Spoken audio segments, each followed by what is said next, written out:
Pots and pans is this week's topic on Ingrid's Insights. So hi everyone, nice to see you. This week we are going to talk about pots and pans. Are you a budding chef? Or have you got cupboards full of pots and pans, but actually you're using the 3, 4, 5 same ones over and over again? Are your cupboards bursting at the seams with little pans, large pans, woks, things to fry in? I mean, you name it.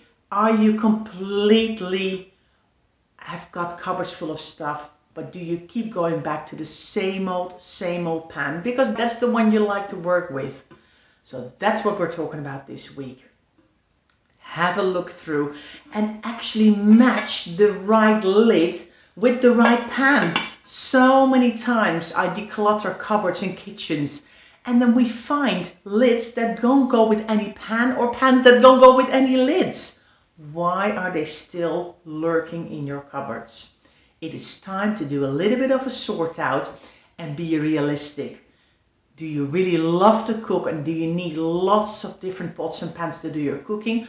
Or do you actually kind of use the same thing over and over again because you just like to play it safe, because you know when you're cooking that certain dish, it always works out well?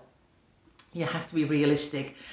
Maybe you come to the conclusion when you're doing this job that actually some of the pots and pans have seen kind of a better day and they've been overused and they're scratchy and they're old and you can't really clean them properly anymore.